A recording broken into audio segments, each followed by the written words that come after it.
जी मानी health show में मैं नेहा बजाज आप सभी का बहुत बहुत स्वागत करती हूँ। और आज के वीडियो में हमारे साथ जुड़ रही हैं एक जानी मानी डॉक्टर जिनका नाम है डॉक्टर रूही श्रीवास्तव, जो कि गायनेकोलॉजिस्ट हैं, ऑब्स्टेट्रिशियन है और उसी के अलावा इनफर्टिलिटी स्पेशलिस्ट हैं।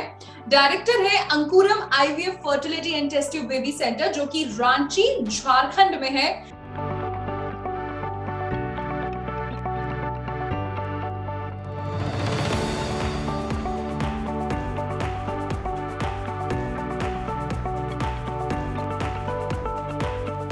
तो स्वागत करते हैं उनका। डॉक्टर श्रीवास्तव, आपका बहुत बहुत स्वागत है।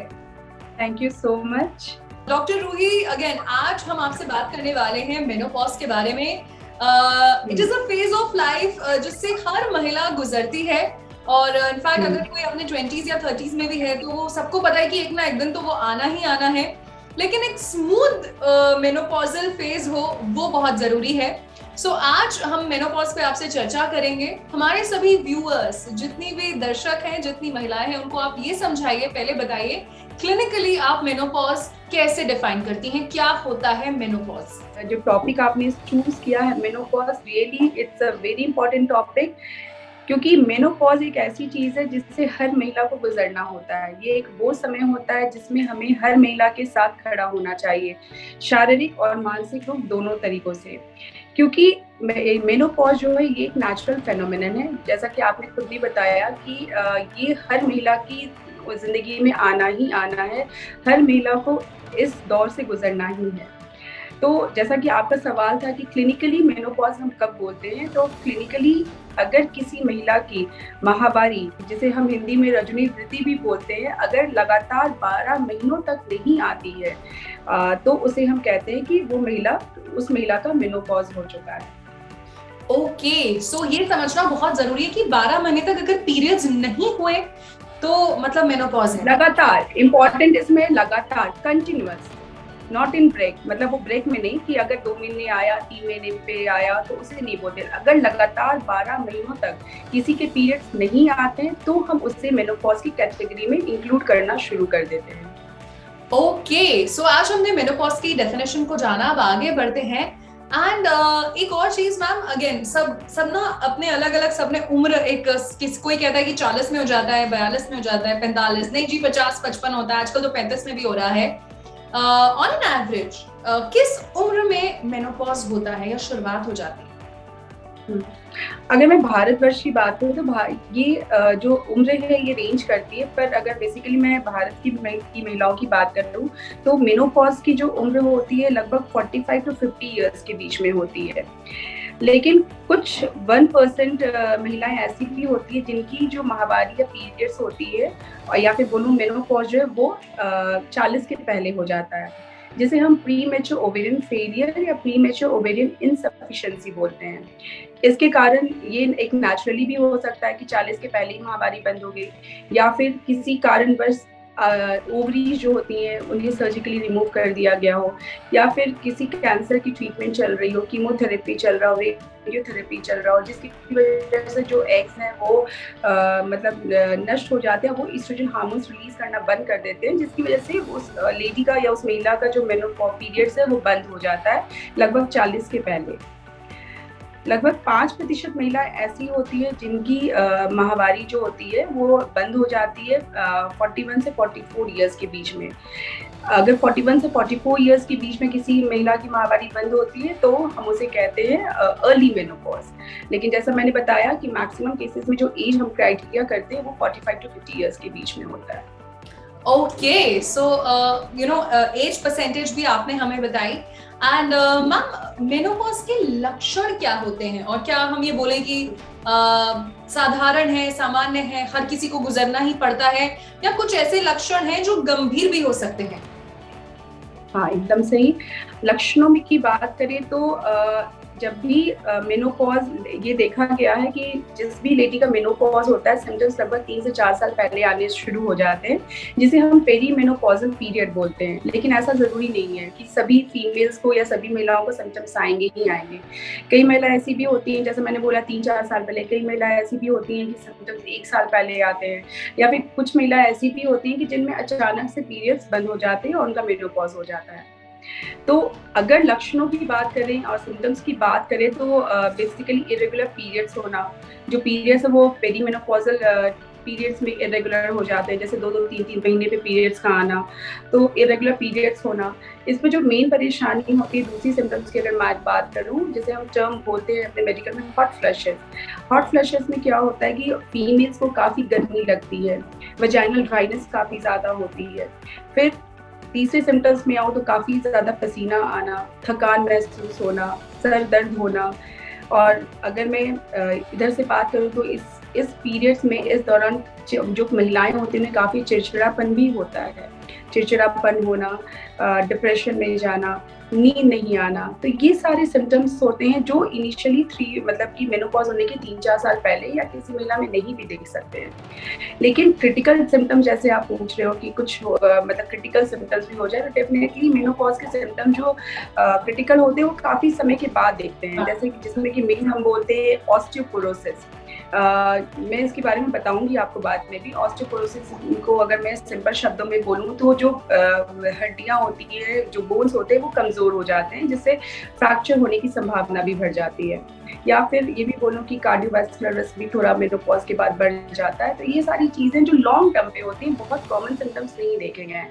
कॉमन सिम्टम्स जो मैंने आपको बताया कि इरेगुलर पीरियड्स होना, हॉट फ्लशेस होना, वजाइनल ड्राइनेस होना, थकान महसूस करना, चिड़चिड़ापन, हेडेक, ये ज़्यादा कॉमन सिम्टम्स हैं जिनसे महिलाओं को गुजरना पड़ता है। Okay, so again, of course, the life of a woman is definitely tough. और कहीं ना कहीं कहते हैं कि woman is strong, तभी भगवान ने वो शक्ति दी है कि वो एक नए जीवन को भी जन्म दे पाती है और हर मुश्किलों को पार कर देती है। तो डॉक्टर, एक और चीज अब हम जानना चाहते हैं कि मेनोपॉज को हम एक प्रोसेस है, ये तो लाइफ में आना ही आना है, उसी तरीके से हम लेके चलें या इसमें भी कोई ट्रीटमेंट होता है? क्योंकि again case to case problems भी डिफर करती हैं। एकदम जैसे मैंने बोला कि अगर सिम्टम्स नहीं है तो कुछ भी आपको करने की जरूरत नहीं, क्योंकि एक नेचुरल फेनोमेनन है जो हर फीमेल्स को आती है, इसके लिए आप एकदम चिंता ना करें। पर जैसा ये भी बोला कि हमने डिस्कस किया कि कुछ महिलाएं होती हैं जिन्हें परेशानियां ज़्यादा होती हैं, डेफिनेटली इन दैट केस सबसे पहले आप अपने गायनेकोलॉजिस्ट को मिलते हैं। तो जब आप गायनेकोलॉजिस्ट से मिलते हैं तो हमारे पास क्या होता है कि हम उनकी सारी प्रॉब्लम्स को सुनते हैं, समझते हैं, और हमें अगर लगता है कि रिक्वायरमेंट है तो हम एक HRT थेरेपी भी होती है। HRT थेरेपी बेसिकली ये हार्मोनल ट्रीटमेंट होती है जिसमें हम मेडिसिन चलाते हैं और जो भी मतलब प्रॉब्लम्स होती है, जैसे हॉट फ्लशेस की परेशानियां, गर्मी बहुत लगना, वजाइनल ड्राइनेस होना, ये सारे सिम्टम्स को काफ़ी हद तक कंट्रोल किया जा सकता है HRT थेरेपी के द्वारा। तो ये तो हो गई मेडिसिनल ट्रीटमेंट या दवाइयों के द्वारा। कुछ जनरल ट्रीटमेंट की बात करूँ तो सबसे पहले हम लोग एडवाइस करते हैं कि आप डेफिनेटली योगा करें, एक्सरसाइज करें। योगा एक्सरसाइज का फ़ायदा ये होता है कि ये आपको डेफिनेटली एनर्जी एक देता है, आप काफ़ी मतलब तंदुरुस्त भी रहेंगे, एनर्जीज रहेंगे, आपका मूड जो है वो काफ़ी, जैसे हम कहते हैं कि एक्सरसाइज करने पे एंडोर्फिन हार्मोन्स निकलते हैं, मूड एलिवेशन होता है, आप डिप्रेशन से बाहर आते हैं। और इससे एक और फ़ायदा कि वेट गेन आपको नहीं होती। तो योगा इज़ वेरी इंपॉर्टेंट। अगर आप मेनोपॉजल एज ग्रुप में आ गई हैं और आपको ये सारे प्रॉब्लम्स भी हो रहे हैं तो योगा बहुत हद तक आपको इन सिम्टम से बाहर निकलने में हेल्प करता है। तीसरा जो काफ़ी कॉमन लोगों का हमें क्वेश्चन रहता है कि क्या ऐसा हम खाएं जिससे कि हमारी सिम्टम्स ठीक रहे, या फिर क्या नहीं खाएं जिसे आप सजेस्ट करती हैं। ये काफ़ी कॉमन क्वेश्चन है। तो मेरा यही कहना रहता है कि खाने में आप कोशिश करें कि ग्रीन वेजिटेबल्स ज़्यादा दें, हरी सब्जियां ज़्यादा खाएं, पत्तेदार सब्जियां ज़्यादा खाएं।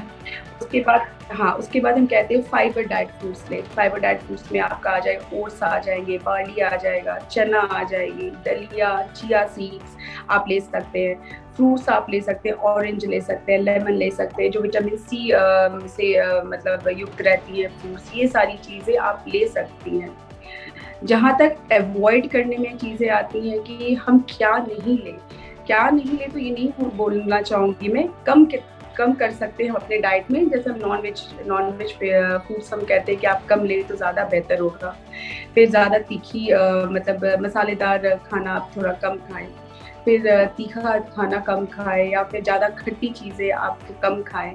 तो ये सारी चीज़ें हम कहते हैं कि अगर आप अवॉइड करेंगे तो बेहतर होगा। डेफिनेटली इसमें मतलब ड्रिंकिंग एंड स्मोकिंग भी आती है कि अगर आप कोई महिला लेती है तो इसमें हम लोग ये भी बोलते हैं कि अगर नशीली कोई चीजें आप लेती है तो उनका भी सेवन अगर कम करेंगे तो आपके लिए बेहतर होगा। डेफिनेटली आपने हमें प्रॉपर बताया कि किस तरीके की डाइट को और लाइफस्टाइल को फॉलो करना चाहिए। एंड डॉक्टर उसी के साथ साथ मैं ये भी जानना चाहती हूँ कि कैल्शियम का एक महिला की सेहत में कितना बड़ा योगदान है, और कैल्शियम अगर की कैल्शियम डेफिशिएंसी है तो क्या हो सकता है। सो रोल ऑफ कैल्शियम क्या है वो हमें बताइए। एकदम, एक्चुअली क्या होता है कि जैसा जब भी एक लेडी का जो साइकिल होता है उसमें बहुत सारे लोग तो जानते भी हैं कि मेन जो मेंस्ट्रुअल साइकिल है वो डिपेंडेंट होती है ईस्ट्रोजन एंड प्रोजेस्टेरोन हार्मोन्स पे। तो ये जो ईस्ट्रोजन हार्मोन है ये फीमेल की ओवरी से रिलीज होता है, एंड दिस एस्ट्रोजन, ये जो ईस्ट्रोजन हार्मोन्स है ये हमारी बॉडी के कैल्शियम को बाइंड करने में, या मैं बोलूँ कि रिटेन करने में हेल्प करता है। जैसे जैसे हमारी उम्र बढ़ती है हमारी ईस्ट्रोजन हार्मोन की प्रोडक्शन कम हो जाती है, और डेफिनेटली जैसा मैंने बोला कि जब पीरियड्स बंद हो जाती हैं, जैसे कि मैंने बोला कि एग्स खत्म हो जाते हैं तब भी पीरियड्स बंद हो जाती है, और मेनोपॉज के दौरान क्योंकि हमारा मेनोपॉज हो चुकी है, एग्स खत्म हो चुके हैं, तो ये ईस्ट्रोजन हार्मोन की रिलीज भी कम हो जाती है, इनफैक्ट बोलूँ कि खत्म हो जाती है।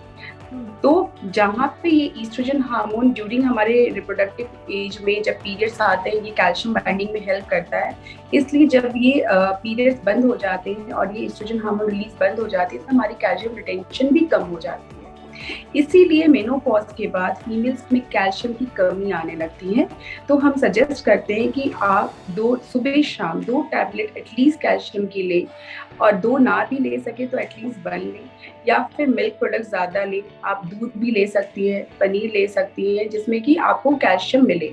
विटामिन डी के लिए आप सनलाइट में बैठ सकती हैं, विटामिन डी के सैचेट भी आते हैं जो आप हफ्ते में 1 बार ले सकती हैं। तो ये सारी चीज़ें हम कर सकते हैं जिससे हमारी कैल्शियम की जो कमी है वो काफ़ी हद तक मैनेज हो सकती है। डेफिनेटली आपने हमें कैल्शियम सप्लीमेंट्स के बारे में बताया, और कैल्शियम कितना जरूरी है। बचपन से मेरी मम्मी भी कहती हैं कि कैल्शियम तो लड़कियों को लेना ही लेना चाहिए, because it makes you strong and it definitely makes our overall health strong. So on that note doctor Ruhi, मैं आपको जी मनी की पूरी टीम की तरफ से थैंक यू कहना चाहती हूँ। आपने अपने बिजी स्केड्यूल से कीमती वक्त निकाला और आप हमारे शो में जुड़े। Thank you so much. Thank you so much Neha, thank you so much. तो ये थी डॉक्टर रूही जिन्होंने आज हमें बताया मेनोपॉज के बारे में और किस तरीके की डाइट जो है वो एक स्मूथ मेनोपॉज प्रोसेस में आपको करेगी मदद। मैं उम्मीद करती हूँ आपको आज का वीडियो पसंद आया होगा। अपना फीडबैक जरूर शेयर करिएगा। किसी और विषय पर चर्चा देखना चाहते हैं वो भी हमें बताइएगा। ऑन दैट नोट, मैं नेहा बजाज आपसे लेती हूँ इजाजत। मिलेंगे जी मनी हेल्थ शो के एक नए वीडियो में with new super specialist, new medical expert. Till then stay tuned for Zee money health show. अच्छी सेहत हमारा वादा।